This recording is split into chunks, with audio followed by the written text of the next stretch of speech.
안녕하세요. 오늘은 이제 영조 때 이야기입니다. 1768년, 영조 44년, 실록에 실린 기사인데요. 영조가 이제 이러한 하교를 내려요. 무과 시험의 고강 규례가 너무 엄해서 과거 응시자들이 이 때문에 많이 낙방한다고 한다. 앞으로 이런 말이 들릴 경우에는 시관을 군역에 충정하겠다. 어려운 말들이 많이 나오죠. 무과는 뭐 여러분 아시는 문과, 무과에서 무관들을 뽑는 시험이고요. 고강이라는 게 이제 살필 고자, 외울 강자입니다. 그래서 과거 볼 때 그 경서의 내용을 제대로 외웠는지를 시험하는 과목이에요. 그걸 이제 고강이라고 합니다. 그래서 글을 짓는 과목이 있고, 경서를 이제 외웠는지를 시험하는 과목이 있는데, 경서를 외웠는지를 시험하는 과목이 바로 고강입니다. 무과에 웬 고강이냐라고 하겠지만, 무과도 역시 무과에 관련된 경서들이 있어요. 뭐 무경칠선이에서 그런 글들을 제대로 알고 있는지 시험하는 그런 이제 이론 과목이라고 볼 수가 있겠죠. 그런 과목이 이제 있는데 그거를 이제 고강 시험을 합니다. 그래서 시험 방법은 그 찌가 있어요. 이렇게 대 쪽으로 해서 대 쪽에 뭐 어떤 모든 부분을 다 할 수는 없잖아요. 그래서 그 첫머리 일단 뭐 성경 같은 경우도 뭐 창세기니 뭐 마태복음이니 있을 수 있고 논어 같은 경우도 뭐 하기장 뭐 그런 식으로 있을 수 있고 맹자 같은 경우도 있을 수 있고 그렇잖아요. 그런 것처럼 강을 할 장 챕터를 적어놓은 찌를 뽑게 합니다. 이렇게 뽑게 해서 그 뽑은 찌에 실린 그 강을 이제 물어봐요. 그 내용을 그 강장의 내용을 챕터의 내용을 물어봐서 그걸 제대로 이제 외우는지 안 외우는지 그런 것들을 그리고 이제 내용만 줄줄줄 외우는 게 아니라 그 내용이 뜻이 무엇인지 한문으로 돼 있으니까요. 이제 그런 것들을 시험하는 것이 바로 이제 그 고강인데 문과의 고강 규례가 좀 너무 엄하다. 그래서 과거 응시자들이 이 때문에 자꾸 낙방한다고 하는데 앞으로 자꾸 이러면 시관들을 군역에 충정시킨다는 것은 군대 보낸다는 거거든요. 사실 굉장히 그러니까 지금 현직 관리들인데 쉽게 얘기하면 뭐 지금 뭐 어떻게 국방부의 뭐 과장급, 국장급들을 현역병으로 입영시킨다는 얘기니까 얼마나 아주 강한 규례인지 알 수 있죠. 근데 이제 의문이 생기죠. 아니 규례가 너무 엄해서 이 때문에 많이 낙방한다. 근데 사실은 시험이야 어려울 수도 있고 쉬울 수도 있는 거 아닙니까? 그러니까 원칙적으로 규정을 원칙대로 엄격하게 적용하는 것 자체는 문제가 될 일은 아니죠. 뭐 상대평가에서 난이도가 난도가 올라간다고 해서 요즘에 뭐 수능도 불수능이라고 하잖아요. 그렇다고 해서 뭐 합격할 사람이 합격 못하고 그러지는 않지 않습니까? 어차피 정원은 정해져 있으니까요. 그런데 영조가 지적한 것은 그걸 지적한 게 아니었습니다. 규정이 편파적으로 진행될 때 그게 이제 문제가 되는 거죠. 모든 사람한테 다 엄격하면 전혀 문제가 되지 않죠. 그러니까 영조는 그 규정을 편파적으로 적용하는 것을 지적한 겁니다. 구체적으로는 시관들이 서울의 응시자를 위해서 시골의 응시자들에게만 이 고강을 아주 준엄하게 했다고 합니다. 그래서 이제 글뜻을 묻고 또 글뜻을 막 꼬아서 묻고 어렵게 묻고 그건 얼마든지 가능하잖아요. 그래서 기필코 떨어지게 만들려고 시골 출신이 문과 시험에 응시해서 이 고강을 하면 될 수가 없는 거예요. 시관들이 여러 가지로 막 문제를 어렵게 내는 거죠. 물론 그것도 서울 응시자들한테도 똑같이 적용을 했다면 아무 문제가 되지 않겠죠.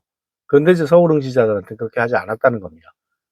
그러니까 이제 영조가 이렇게 이제 그 하교를 했던 거죠. 그런데 이 시골 응시자들에 대한 차별은 이렇게 이론 시험, 즉 고강에만 있었던 것이 아닙니다. 같은 해 그 승정원 일기 기록을 보면요. 시험관들이 불공정한 사례들이 여러 개가 나열이 돼 있는데 실기 시험 중에도 그러한 사례들이 나옵니다. 영남 출신, 즉 경상도 출신의 무사가 와서 아주 활을 잘 쏘았단 말이에요. 그래서 활을 멀리 쏘았는데 일단 활을 쏘면 이제 거리가 있지 않습니까? 그래서 중간중간에 어떤 그런 것들을 그 판정하거나 하는 그런 이제 관료나 군사들이 있습니다. 뭐 여러분 뭐 무슨 뭐 올림픽이나 전국체전이나 해서 뭐 원반 던지기라든가 그런 거 보면 해머 던지기 같은 거 보면 그쪽에 거리 같은 것들을 그 낙하되는 지점에 있는 사람들을 이렇게 판정하고 하잖아요. 그 당시도 그랬던 것 같아요.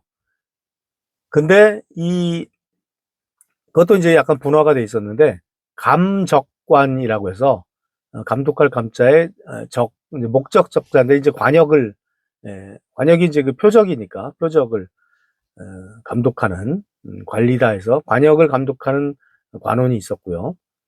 그리고 이제 그 밑에 하급 그 군사들은 습전군이라고 있었어요. 습은 이제 주울 습자에 화살전자. 그러니까 중간에 떨어진 화살을 또 주워야 될 거 아닙니까?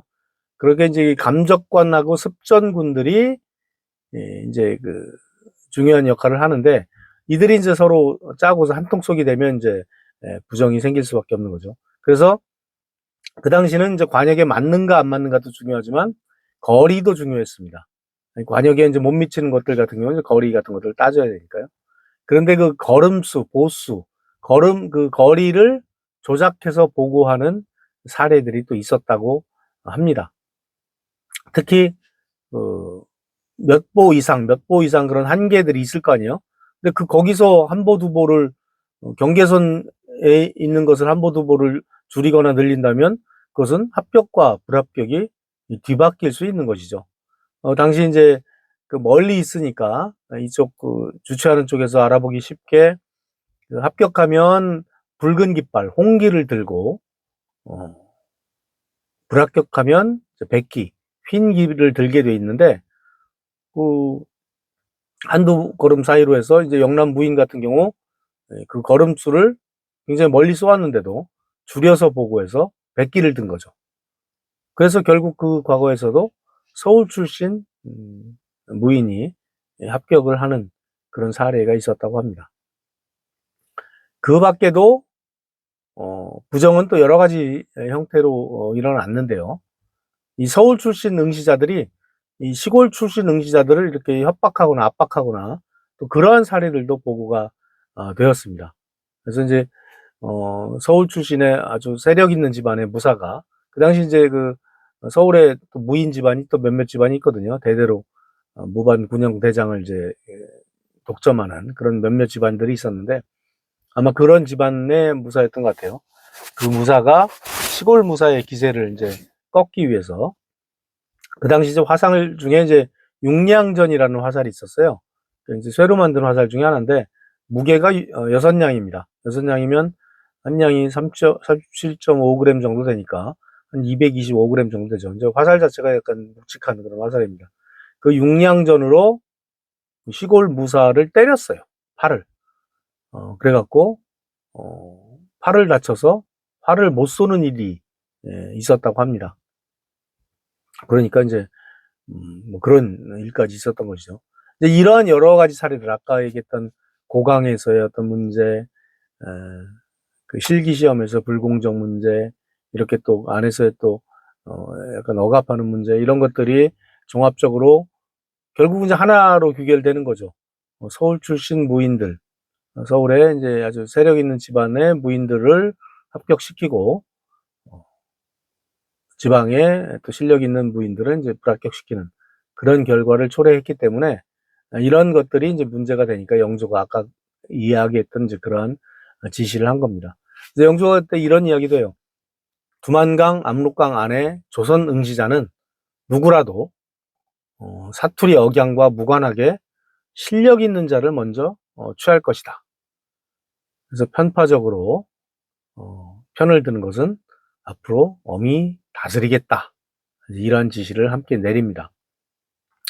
제 예전 몇 달 전 콘텐츠 중에 뭐 서울 양반, 충청도 양반 그런 콘텐츠가 있었죠. 그래서 조선 후기에 지역 양극화가 되는 그런 모습을 한번 소개를 한 적이 있는데요. 그때는 주로 이제 그 문과 과거 시험을 중심으로 해서 그 소개를 한 적이 있었는데, 실제로 이제 무반 사이에도 이러한 현상이 진행되었다. 그런 사실을 우리가 확인을 할 수가 있습니다.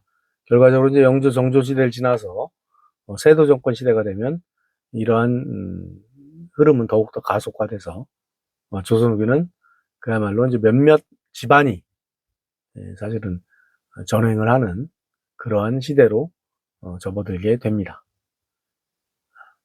이상으로 이제 오늘 영상은 마치도록 하겠습니다. 감사합니다.